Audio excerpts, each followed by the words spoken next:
Hello my dear students. ഇന്ന് ഞാൻ സുവോളജിയിലെ first chapter ആയിട്ടുള്ള ദ ലിവിംഗ് വേൾഡിനെ കുറിച്ചാണ് ഡിസ്കസ് ചെയ്യാൻ പോകുന്നത്. അപ്പോൾ നിങ്ങൾ 10th വരെ എന്താണ് ബയോളജി എന്ന് പറഞ്ഞിട്ടുള്ള ഒറ്റ സബ്ജക്റ്റ് ആണ് പഠിച്ചിരിക്കുന്നത് അല്ലേ? പക്ഷേങ്കിൽ നിങ്ങളിപ്പോൾ കുറച്ചുകൂടെ വലിയ കുട്ടികളായി ഇനി +1 എത്തുമ്പോഴത്തേക്ക് നമ്മൾ ആ ബയോളജിയെ തന്നെ രണ്ടായിട്ട് സ്പ്ലിറ്റ് ചെയ്യുവാണ്. അതായത് ബോട്ടണി ആയിട്ടും അതേപോലെ തന്നെ സുവോളജി ആയിട്ടും. അപ്പോൾ സുവോളജി എന്ന് പറയുന്നത് it's A branch of science which deals with the study of animals.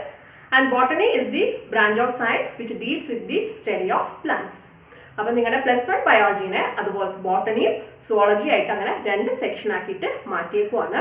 അപ്പോൾ ഇന്ന് ഞാൻ നിങ്ങളുമായിട്ട് ഡിസ്കസ് ചെയ്യാൻ പോകുന്നത് സുവോളജിയിലെ ഫസ്റ്റ് ചാപ്റ്റർ ആയിട്ടുള്ള ദ ലിവിംഗ് വേൾഡിലെ കാര്യങ്ങളാണ്. അതായത് ലിവിംഗ് വേൾഡ് എന്ന് വെച്ച് കഴിഞ്ഞാൽ ജീവലോകം. ഓക്കെ, അപ്പോൾ നമുക്ക് നമ്മുടെ ചുറ്റുപാട് നോക്കിക്കഴിഞ്ഞാൽ നമുക്ക് കാണാൻ പറ്റും ഒത്തിരി ലിവിങ് തിങ്സിനെ അല്ലേ? നിങ്ങൾക്ക് തന്നെ കുറച്ച് എക്സാമ്പിൾ പറയാമല്ലോ അല്ലേ? പ്ലാന്റ്സ് ആയിക്കോട്ടെ, ആനിമൽസ് ആയിക്കോട്ടെ, ബേർഡ്സ് ആയിക്കോട്ടെ, ഫ്ലവേഴ്സ് ആയിക്കോട്ടെ, അങ്ങനെ ഒത്തിരി ഡൈവേഴ്സ് ആയിട്ടുള്ള നല്ല വൈവിധ്യമായിട്ടുള്ള എന്താണ് ജീവികളെ നമുക്ക് ചുറ്റും കാണാൻ പറ്റും അല്ലേ? ലിവിങ് തിങ്സിനെ നമുക്ക് ചുറ്റുപാടും കാണാൻ പറ്റും. അപ്പോൾ നമ്മുടെ ചാപ്റ്ററിൽ ഫസ്റ്റ് എന്താണ് ഡിസ്കസ് ചെയ്യുന്നതെന്ന് വെച്ച് കഴിഞ്ഞാൽ ലിവിങ് തിങ്സിന്റെ കുറച്ച് ക്യാരക്ടേഴ്സ് ആണ്. ഇപ്പോൾ പ്രധാനമായിട്ട് 5 ക്യാരക്ടേഴ്സ് ആണ് ലിവിങ് തിങ്സിനെ പറയുന്നത്. അത് ഒന്നാമത്തത് ഗ്രോത്ത്, രണ്ടാമത്തത് റീപ്രൊഡക്ഷൻ, മൂന്നാമത്തത് മെറ്റബോളിസം, നാലാമത്തത് സെല്ലുലാർ ഓർഗനൈസേഷൻ ആൻഡ് അഞ്ചാമത്തത് കോൺഷ്യസ്നെസ്. അപ്പോൾ ഇത്രയും 5 ക്യാരക്ടേഴ്സ് ആണ് നമ്മുടെ ചാപ്റ്ററിൽ ലിവിങ് തിങ്സിനെ കുറിച്ച് ഡിസ്ക്രൈബ് ചെയ്യാൻ വേണ്ടിയിട്ട് ഉപയോഗിച്ചിരിക്കുന്നത്. അപ്പോൾ നമുക്ക് ഓരോ ക്യാരക്ടേഴ്സ് ആയിട്ട് നോക്കാം. ഓക്കെ, അപ്പോൾ ഈ 5 ക്യാരക്ടേഴ്സ് ക്ലിയർ ആണെന്ന് എല്ലാവർക്കും. അപ്പോൾ ഒന്നാമത്തെ ക്യാരക്ടർ എന്ന് പറയുന്നത് ഗ്രോത്ത്, രണ്ടാമത്തെ ക്യാരക്ടർ റീപ്രൊഡക്ഷൻ, മൂന്നാമത്തെ ക്യാരക്ടേഴ്സ് മെറ്റബോളിസം, നാലാമത്തെ ക്യാരക്ടർ സെല്ലുലാർ ഓർഗനൈസേഷൻ, അഞ്ചാമത്തെ ക്യാരക്ടർ കോൺഷ്യസ്നെസ്. അപ്പോൾ ഈ 5 ക്യാരക്ടേഴ്സ് ആണ് നമ്മൾ ലിവിങ് തിങ്സിനെ കുറിച്ച് ഡിസ്ക്രൈബ് ചെയ്യാൻ വേണ്ടി, അല്ലെങ്കിൽ ലിവിങ് തിങ്സ് ആണ് എന്നതിലെ ലിവിങ് തിങ്സിന്റെ 5 ക്യാരക്ടേഴ്സ് ആയിട്ട് നമ്മൾ പറഞ്ഞിരിക്കുന്നത്. അപ്പോൾ നമുക്ക് ഓരോ ക്യാരക്ടേഴ്സ് ഡിസ്കസ് ചെയ്താലോ? ഓക്കെ, അപ്പോൾ ഫസ്റ്റ് ക്യാരക്ടർ എന്ന് പറയുന്നത് ഗ്രോത്ത് ആണ്. ഗ്രോത്ത് എന്ന് പറഞ്ഞു കഴിഞ്ഞാൽ നമുക്ക് എല്ലാവർക്കും അറിയാം വളർച്ച അല്ലേ? ഇപ്പം നമ്മുടെ കേസിനെ എടുത്തു കഴിഞ്ഞാൽ നമുക്കറിയാം എന്താണ്, നമ്മൾ പണ്ടത്തെ പോലെയാണോ ഇപ്പോൾ ഇരിക്കണേ? ചെറിയ കുട്ടികളെ പോലെയാണോ ഇരിക്കണേ? അല്ല, നമ്മൾ വളരുന്നുണ്ട് അല്ലേ? അപ്പോൾ വളർച്ച എന്നുള്ളത് അല്ലെ ഗ്രോത്ത് എന്നുള്ളത് നമുക്ക് 2 കാര്യങ്ങളായിട്ട് പറയാം. അതിനൊരു ട്വിൻ ക്യാരക്ടേഴ്സ് ഉണ്ട്. ഒന്നാമത്തെന്ന് പറയുന്നത് increase in the mass and രണ്ടാമത്തെന്ന് പറയുന്നത് increase in the number of individuals അല്ലെ? അപ്പോൾ മൾട്ടി സെല്ലുലാർ ഓർഗാനിസം എങ്ങനെയാണ് ഡിവൈഡ് ചെയ്യുന്നത്? സെൽ ഡിവിഷൻ വഴിയാണ് അല്ലേ? സെൽ എന്ന് പറഞ്ഞാൽ അറിയാലോ, നമ്മുടെ ഹ്യൂമൻ ബീങ്സ് എന്താണ് സെല്ല് വെച്ചിട്ടാണ് ഉണ്ടാക്കിയേക്കുന്നത്. ഒത്തിരി സെൽസ് കൊണ്ട് നിർമ്മിച്ചതാണ് ഹ്യൂമൻ ബോഡി. ഓക്കെ, അപ്പോൾ അങ്ങനെയുള്ള സെല്ല് ഡിവൈഡ് ചെയ്തിട്ടാണ് എന്താണ് അവിടെ നടക്കുന്നത്? ഗ്രോത്ത് നടക്കുന്നത്. ക്ലിയർ ആണല്ലോ? അപ്പം ഗ്രോത്ത് എന്ന് പറയുന്നത് എന്താണ്? 2 ക്യാരക്ടേഴ്സ് ആയിട്ടാണ് നമുക്ക് പറയാൻ പറ്റുന്നത്. ഒന്ന് increase in the mass and second thing is increase in the number of individuals. ഇത് രണ്ടും ഗ്രോത്തിന്റെ എന്താണ്? ട്വിൻ ക്യാരക്ടേഴ്സ് ആണ് അല്ലെ? അപ്പൊ എങ്ങനെയാണ് ഡിവൈഡ് ചെയ്യുന്നത് അല്ലെ? എങ്ങനെയാണ് ഗ്രോത്ത് നടക്കുന്നതെന്ന് വെച്ച് കഴിഞ്ഞാൽ ഓരോ സെൽസും ഡിവൈഡ് ചെയ്തിട്ടാണ് എന്താണ് സംഭവിക്കുന്നത്? ഗ്രോത്ത് നടക്കുന്നത്. അപ്പൊ നിങ്ങൾ ചെറിയ ക്ലാസ്സിൽ സെൽ എന്താണ്, അതായത് കോശം എന്താണെന്നത് ഓൾറെഡി പഠിച്ചിട്ടുണ്ടാവും. അപ്പൊ അങ്ങനെ സെല്ല് ഡിവൈഡ് ചെയ്തിട്ടാണ് എന്ത് നമുക്ക് സംഭവിക്കുന്നത് വെച്ചാൽ ഗ്രോത്ത് സംഭവിക്കുന്നത്. ക്ലിയർ ആണല്ലോ? ഇനി നമുക്ക് പ്ലാന്റ്സിന്റെയും ആനിമൽസിന്റെയും കേസ് എടുക്കാം. പ്ലാന്റ്സിന്റെ ഒരു ക്യാരക്ടർ എന്താണെന്ന് വെച്ച് കഴിഞ്ഞാൽ അത് അതിന്റെ ത്രൂ ഔട്ട് ദി ലൈഫ്, മൊത്തം അതിന്റെ ജീവിതകാലം മുഴുവൻ എന്താണ് പ്ലാന്റ്സിൽ വളർച്ച നടക്കുന്നുണ്ട്. എന്നാൽ നമ്മുടെ കേസ് അങ്ങനെയാണോ? അല്ല, നമുക്കൊരു ഡെഫിനറ്റ് പീരീഡ് വരെ നമ്മൾ ഗ്രോ ചെയ്യുന്നില്ല അല്ലെ? നമ്മളിപ്പം ചെറുതായി വലുതായി പിന്നെ നമ്മൾ ഹൈറ്റ് വെക്കോ അല്ലെ അങ്ങനെയൊന്നും ചെയ്യുന്നില്ലല്ലോ. അപ്പം ഹ്യൂമൻ ബീങ്സ് എന്താണ് ഒരു പെർട്ടിക്കുലർ ഏജ് വരെ മാത്രമേ എന്താണ് നടക്കുന്നത്? ഗ്രോത്ത് നടക്കുന്നുള്ളൂ. അപ്പൊ നമുക്കത് കംപ്ലീറ്റ്ലി പറയാൻ പറ്റില്ല. കാരണം എന്താണ്, നമുക്ക് ഒരു ഏജ് വരെ മാത്രമേ ഗ്രോത്ത് നടക്കത്തുള്ളൂ. പക്ഷേങ്കിൽ എന്താണ് അവിടെയും സെൽ ഡിവിഷൻ നടക്കുന്നുണ്ട്. എങ്ങനെയാണ്? ഫോർ എക്സാമ്പിൾ നമ്മുടെ കൈയൊക്കെ ചെറുതായിട്ട് മുറിഞ്ഞു, അത് ആ മുറിഞ്ഞ പോലെ തന്നെയാണോ ഇരിക്കണേ? അല്ല, അത് ഹീലാവുന്നുണ്ട് അല്ലെ? ആ വൂണ്ട് ഹീലാവുന്നില്ലേ? എങ്ങനെയാണ്? അവിടെയുള്ള സെൽസ് അല്ലെ ടിഷ്യൂസ് എന്താണ് അവിടെ ഡിവൈഡ് ചെയ്തിട്ട് എന്താണ് അവിടെ ഒരു റീപ്ലേസ്മെന്റ് നടക്കുന്നുണ്ട്. അതായത് നഷ്ടപ്പെട്ടു പോയ സെൽസ് അവിടെ റീപ്ലേസ്മെന്റ് നടക്കുന്നുണ്ട്. അതും ഒരു തരത്തിൽ എന്താണ് ഗ്രോത്ത് ആണ്. ഓക്കെ, അപ്പൊ പ്ലാന്റ്സിന്റെ കേസിൽ ത്രൂ ഔട്ട് ദി ലൈഫ് എന്താണ് ഗ്രോത്ത് നടക്കുന്നുണ്ട്. ബട്ട് ആനിമൽസിന്റെ കേസിൽ അല്ലെങ്കിൽ ഹ്യൂമൻ ബീങ്സിന്റെ ഒക്കെ കേസിൽ എന്ന് പറഞ്ഞെങ്കിൽ ഒരു പെർട്ടിക്കുലർ ഏജ് വരെ മാത്രമേ എന്താണ് ഈ ഗ്രോത്ത് നടക്കത്തുള്ളൂ. പക്ഷേ അവിടെ എന്ത് നടക്കുന്നുണ്ട്? ചില സെൽസ് അല്ലെങ്കിൽ ഡാമേജ് ആയി പോയി കഴിഞ്ഞാൽ അവിടെ റീപ്ലേസ്മെന്റും നടക്കുന്നുണ്ട്. അപ്പൊ അതും ഒരു ഗ്രോത്തിന്റെ ക്യാരക്ടറാണ്. ക്ലിയർ ആണല്ലോ?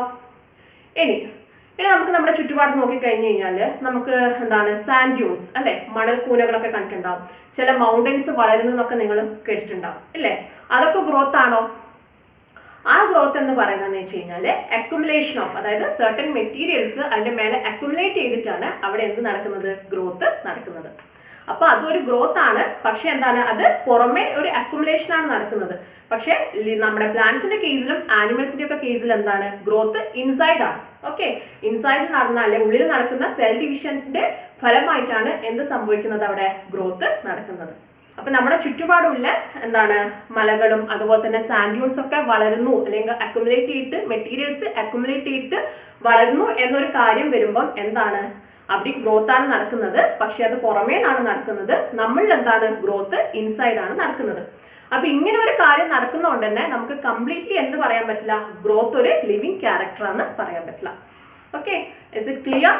അപ്പൊ ഗ്രോത്ത് എന്ന് പറയുന്നത് എന്താണ്, increase in the mass and increase in the number of individuals are the twin characters of growth.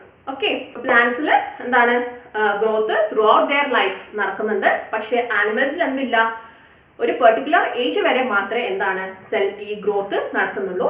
പിന്നെ അവിടെ നടക്കുന്നത് എന്താണെന്ന് വെച്ച് കഴിഞ്ഞാൽ റീപ്ലേസ്മെന്റ് ഓഫ് ദി സെല്ലാണ്. ഓക്കെ, അപ്പൊ നമ്മുടെ ചുറ്റുപാടുള്ള നോൺ ലിവിങ് തിങ്സ് ആയിട്ടുള്ള മൗണ്ടൻസ് അല്ലെങ്കിൽ സാൻഡ് ഡ്യൂൺസ് ഒക്കെ ഗ്രോ ചെയ്യുന്നുണ്ട്. പക്ഷെ അതെന്താണ്, അക്യുമുലേഷൻ ഓഫ് മെറ്റീരിയൽസ് കൊണ്ടാണ്. ഓക്കെ, ഹ്യൂമൻ ബീങ്സ് അല്ലെങ്കിൽ ലിവിങ് തിങ്സിന്റെ കേസിൽ എന്താണ്, അല്ലെങ്കിൽ പ്ലാന്റ്സിന്റെയും ആനിമൽസിന്റെയും ഒക്കെ കേസിൽ എന്താണ്, ഈ ഗ്രോത്ത് ഫ്രം ദി ഇൻസൈഡ് ആണ്. ഇൻസൈഡിലെ നമ്മുടെ ഉള്ളിലുള്ള സെല്ലിന്റെ ഡിവിഷന്റെ ഫലമായിട്ടാണ് എന്താണ് അവിടെ ഗ്രോത്ത് നടക്കുന്നത്. അപ്പൊ ഗ്രോത്ത് എന്താണെന്ന് ക്ലിയർ ആയല്ലോ എല്ലാവർക്കും? അപ്പൊ അങ്ങനെയുള്ളൊരു ആ ഒരു അക്യുമുലേഷൻ കൊണ്ട് മൗണ്ടൻസും സാൻഡ് ഡ്യൂൺസും ഒക്കെ വളരുന്നതുകൊണ്ട് നമുക്ക് പറയാൻ പറ്റില്ല എന്താണ് ഗ്രോത്ത് ലിവിങ് തിങ്സിന്റെ മാത്രം ഒരു ക്യാരക്ടറാണ്. Is it clear? ഇനി നമുക്ക് സെക്കൻഡ് ക്യാരക്ടർ എന്താണെന്ന് ഡിസ്കസ് ചെയ്യാം. നമ്മൾ സെക്കൻഡ് ക്യാരക്ടർ ഓൾറെഡി പറഞ്ഞു കഴിഞ്ഞിട്ടുണ്ട്. എന്താണ്, റീപ്രൊഡക്ഷൻ അല്ലെ. The process of giving birth to young ones is known as reproduction അല്ലെ. നെക്സ്റ്റ് ഒരു ജനറേഷനെ ഉണ്ടാക്കുന്ന ആ ഒരു പ്രോസസ്സിനെയാണ് പറയുന്നത് റീപ്രൊഡക്ഷൻ. ഓക്കെ, അപ്പൊ റീപ്രൊഡക്ഷൻ തന്നെ രണ്ട് ടൈപ്സ് ഉണ്ട്. That is sexual and asexual reproduction.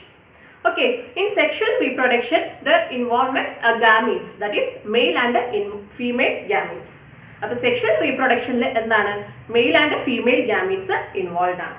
അസെക്ഷനിൽ എങ്ങനെയാണ്, male and female gametes involve അല്ല.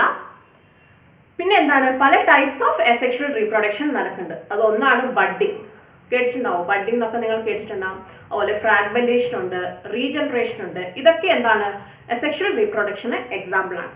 ഇപ്പൊ ബഡ്ഡിങ് എന്ന് പറയുന്നത് നമ്മുടെ ഹൈഡ്ര പോലത്തെ ഓർഗാനിസത്തിൽ അതിന്റെ ബോഡിയിൽ ചെറിയ ചെറിയ കുമിളകൾ വന്നിട്ടാണ് അത് വളർന്ന് വലുതായിട്ടാണ് എന്ത് സംഭവിക്കുന്നത്, പുതിയൊരു ഓർഗാനിസം ആയിട്ട് മാറുന്നത്.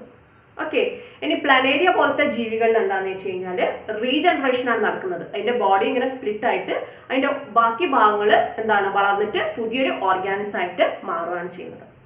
ചില ഓർഗാനിസിൽ ഫ്രാഗ്മെന്റേഷൻ ആണ് നടക്കുന്നത്. അതിന്റെ ശരീരം മൊത്തം കുറേ ഫ്രാഗ്മെന്റ്സ് ആയിട്ട് മാറും. അങ്ങനെയുള്ള ഓരോ ഫ്രാഗ്മെന്റ്സ് എന്തായിട്ട് സംഭവിക്കും, പുതിയൊരു ഓർഗാനിസം ആയിട്ട് മാറും. ഓക്കെ, അപ്പൊ റീപ്രൊഡക്ഷൻ എന്ന് പറഞ്ഞാൽ എന്താണ്, the process of giving birth to new generation അല്ലെങ്കിൽ ന്യൂ പ്രോജനി അല്ലെങ്കിൽ ന്യൂ ഓഫ് സ്പ്രിങ്. അങ്ങനെ പുതിയൊരു ജനറേഷൻ ഉണ്ടാക്കുന്ന ആ ഒരു പ്രോസസ്സിനെയാണ് എന്ത് പറയുന്നത്, റീപ്രൊഡക്ഷൻ എന്ന് പറയുന്നത്. ഓക്കെ, അപ്പൊ റീപ്രൊഡക്ഷൻ രണ്ട് ടൈപ്സ് ഉണ്ട്. എന്താണ്, സെക്ഷൽ ആൻഡ് അസെക്ഷൽ. ഓക്കെ, സെക്ഷലിൽ എന്താണ് വരുന്നത്, ദർ ഇൻവോൾവ്മെന്റ് ഓഫ് ഗാമീറ്റ്സ്, അവിടെ male and female gametes involve ആണ്. അസെക്ഷൽ എന്താണ്, അങ്ങനെ ഒരു male and female gametes involve അല്ല. അതിന് നമുക്ക് എക്സാമ്പിൾ ആയിട്ട് പറയുന്നതാണ് ബഡ്ഡിങ്, ഫ്രാഗ്മെന്റേഷൻ ആൻഡ് റീജനറേഷൻ. വേറെ കുറേ അസെക്ഷൽ മെത്തേഡ്സ് ഉണ്ട് കേട്ടോ. നിങ്ങളുടെ ടെക്സ്റ്റിൽ കൂടുതലും ഡിസ്കസ് ചെയ്തേക്കുന്നത് ബഡ്ഡിങ്ങും റീജനറേഷനും അതേപോലെ തന്നെ ഫ്രാഗ്മെന്റേഷനും ആണ്. ഓക്കെ, അപ്പൊ റീപ്രൊഡക്ഷൻ എന്താണെന്ന് ക്ലിയർ ആയല്ലോ. അപ്പൊ ഈ റീപ്രൊഡക്ഷൻ നമുക്ക് ലിവിങ് തിങ്സിന്റെ പെർഫെക്റ്റ് ക്യാരക്ടർ ആണെന്ന് പറയാൻ പറ്റുമോ? ഇല്ല.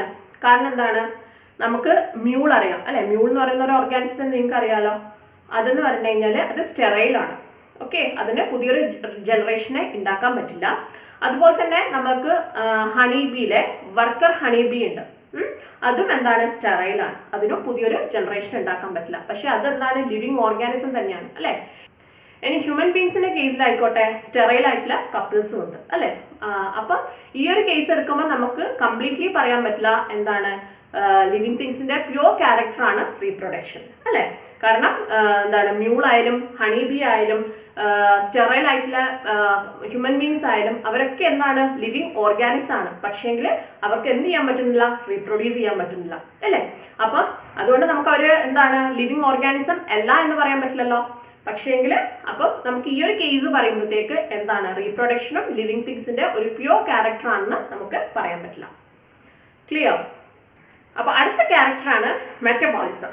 നിങ്ങൾ മെറ്റബോളിസം എന്നുള്ള വേർഡ് കേട്ടിട്ടുണ്ടാവും അല്ലേ? സ്കൂളിലൊക്കെ കേട്ടിട്ടുണ്ടാവും മെറ്റബോളിസം എന്നുള്ള വേർഡ് എന്താണെന്ന്. മെറ്റബോളിസത്തിനെ എങ്ങനെ നമുക്ക് ഡിഫൈൻ ചെയ്യാം? Is defined as the sum total of chemical reaction that occurring in our body. Okay, നമ്മുടെ ബോഡിയിൽ ഒത്തിരി കെമിക്കൽ റിയാക്ഷൻസ് നടക്കുന്നുണ്ട്, തൗസൻഡ്സ് ഓഫ് കെമിക്കൽ റിയാക്ഷൻസ് നടക്കുന്നുണ്ട്. അങ്ങനെയുള്ള പ്രോസസ്സിന്റെ ഫലമായിട്ട് എന്താണ് ഈ ഗ്രോത്തും റീപ്രൊഡക്ഷനും കാര്യങ്ങളൊക്കെ നടക്കുന്നത്.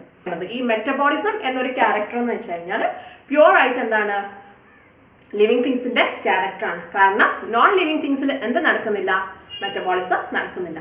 അപ്പൊ നമ്മൾ ആദ്യം പറഞ്ഞ ഗ്രോത്ത് ആയിക്കോട്ടെ, രണ്ടാമത് പറഞ്ഞ റീപ്രൊഡക്ഷൻ ആയിക്കോട്ടെ, അത് നമുക്ക് കംപ്ലീറ്റ്ലി ലിവിങ് തിങ്സിന്റെ ക്യാരക്ടറാണെന്ന് പറയാൻ പറ്റില്ല. പക്ഷെ മെറ്റബോളിസം എന്താണ് നമുക്ക് പറയാൻ പറ്റും, അതെന്താണ് ലിവിങ് തിങ്സിന്റെ പ്യുവർ ക്യാരക്ടറാണ്. കാരണം നോൺ ലിവിങ് തിങ്സിൽ എന്ത് സംഭവിക്കുന്നില്ല? മെറ്റബോളിസം നടക്കുന്നില്ല. ക്ലിയർ? ഇനി അടുത്തൊരു ക്യാരക്ടറാണ് സെല്ലുലാർ ഓർഗനൈസേഷൻ അല്ലെ? അപ്പൊ നമ്മൾ ഓൾറെഡി പറഞ്ഞിട്ടുണ്ട് നമ്മുടെ ബോഡി എന്താണ് സെൽസ് വെച്ചിട്ടാണ് ഉണ്ടാക്കിയിരിക്കുന്നത്. ഓക്കെ, അപ്പൊ ഈ സെൽസ് എല്ലാം ജോയിൻ ചെയ്തിട്ട് എന്താ കുറെ ടിഷ്യൂ ആയിട്ട് ഫോം ചെയ്യും. ടിഷ്യൂസ് ഒക്കെ ജോയിൻ ചെയ്തിട്ട് എന്തായിട്ട് മാറും? ഓർഗനായിട്ട് മാറും. ഈ ഓർഗൻസ് ഒക്കെ കൂടി ചേർന്നിട്ട് ഒരു ഓർഗൻ സിസ്റ്റ് ആയിട്ട് മാറും.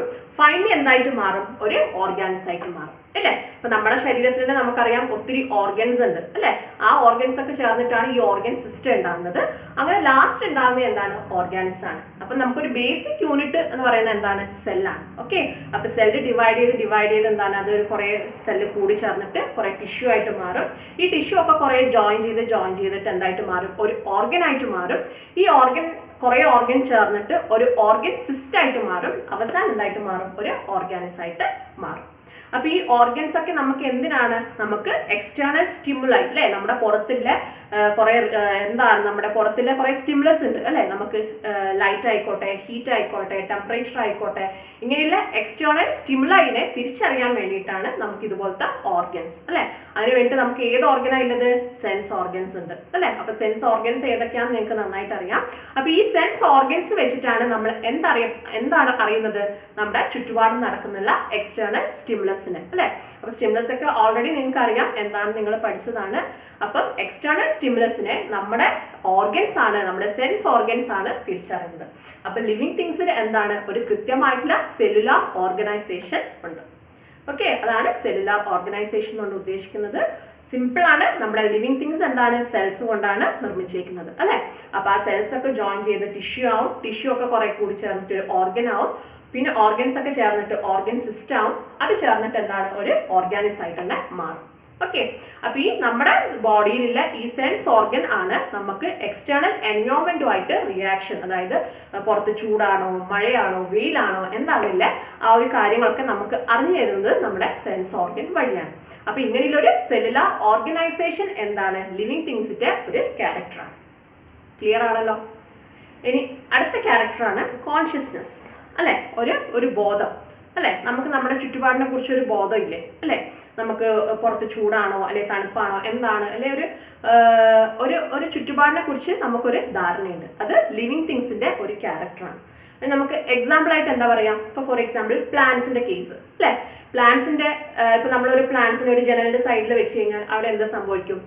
പ്ലാന്റ്സ് ആ ലൈറ്റ് ഉള്ള ഭാഗത്തേക്ക് ഗ്രോ ചെയ്യും അല്ലെ? അതുപോലെ തന്നെ അതതിന്റെ ഷൂട്ട് സിസ്റ്റം. ഇനി റൂട്ട് ആയിക്കോട്ടെ, എവിടെയാണോ വെള്ളം കൂടുതലുള്ളത് ആ ഭാഗത്തേക്കായിരിക്കും ഇതിന്റെ നീക്കം. ഓക്കെ, അപ്പൊ അതെന്താണ്? ആ ഒരു കോൺഷ്യസ്നെസ് ആണ്, ഒരു അവയർനെസ് ഉള്ളത് കൊണ്ടാണ് അങ്ങനെ ഒരു മൂവ്മെന്റ് അവിടെ ഉണ്ടാകുന്നത്. ക്ലിയർ ആണല്ലോ? അപ്പം അവനവന്റെ ആവശ്യങ്ങൾ അനുസരിച്ചിട്ട് അങ്ങോട്ടും ഇങ്ങോട്ടും അതിന്റെ ആ ഒരു റിയാക്ഷൻ ഒക്കെ മാറാനുള്ള ആ ഒരു അവയർനെസ്, ആ ഒരു കോൺഷ്യസ്നെസ് എന്തുണ്ട്? ലിവിങ് തിങ്സിന് ഉണ്ട്. ഇനി ഹ്യൂമൻ ബീങ്സ് ആയിക്കോട്ടെ, ഹ്യൂമൻ ബീങ്സിന്റെ ഒരു പ്രധാന ക്യാരക്ടർ തന്നെയാണ് നമുക്ക് പറയാൻ പറ്റും ഒരു സെൽഫ് കോൺഷ്യസ്നെസ് അല്ലെ? നമ്മുടെ ആ ഒരു ചുറ്റുപാടനുസരിച്ചിട്ട് പെരുമാറാനുള്ള ആ ഒരു കോൺഷ്യസ്നെസ് ഹ്യൂമൻ ബീങ്സിനുള്ള ഒരു ക്യാരക്ടറാണ് അല്ലെ? അപ്പം ഇത്രയും 5 ക്യാരക്ടേഴ്സ് ആണ് നമ്മുടെ ലിവിങ് തിങ്സിന്റെ ക്യാരക്ടറായിട്ട് പറയുന്നത്. അപ്പൊ അതിൽ ഒന്നാമത്തെ എന്തായിരുന്നു? ഗ്രോത്ത് അല്ലെ? രണ്ടാമത്തത് റീപ്രൊഡക്ഷൻ, മൂന്നാമത്തത് മെറ്റബോളിസം, നാലാമത്തത് സെല്ലുലാർ ഓർഗനൈസേഷൻ ആൻഡ് അഞ്ചാമത്തത് കോൺഷ്യസ്നെസ് അല്ലെ? അപ്പൊ ഈ 5 ക്യാരക്ടേഴ്സ് ആണ് നമ്മൾ ലിവിങ് തിങ്സിന്റെ ആയിട്ട് ഡിസ്കസ് ചെയ്തേക്കുന്നത്. അപ്പം നിങ്ങൾക്ക് എല്ലാവർക്കും മനസ്സിലായി തോന്നും. അപ്പം അതിൻ്റെ ചെറിയൊരു ഷോർട്ട് നോട്ട് ഞാൻ ഡിസ്ക്രിപ്ഷൻ ബോക്സിൽ കൊടുക്കാം. അപ്പം നിങ്ങൾക്ക് അത് നോക്കാവുന്നതാണ്, അത് നോക്കിയിട്ട് പ്രിപ്പയർ ചെയ്യാവുന്നതാണ്. അപ്പോൾ എന്ത് ഡൗട്ടോ കാര്യങ്ങളോ എന്തെന്നുണ്ടെങ്കിൽ നിങ്ങൾക്ക് കമൻറ്റ് ബോക്സിൽ കമൻറ്റ് ചെയ്യാം. അപ്പം ഞാൻ അതിൻ്റെ ആൻസർ തരുന്നതായിരിക്കും. ഓക്കെ, അപ്പോൾ ഈ ലിവിങ് തിങ്സിൻ്റെ 5 ക്യാരക്ടേഴ്സ് പറഞ്ഞത് നിങ്ങൾക്ക് മനസ്സിലായി തോന്നും. ഇനി അടുത്ത ക്ലാസ്സിൽ ഇതിൻ്റെ യൂണിറ്റ് 1, അതായത് ലിവിങ് വേൾഡിൻ്റെ സെക്കൻഡ് പോർഷൻ എടുക്കുന്നതായിരിക്കും. ഓക്കെ, അപ്പോൾ താങ്ക് യു.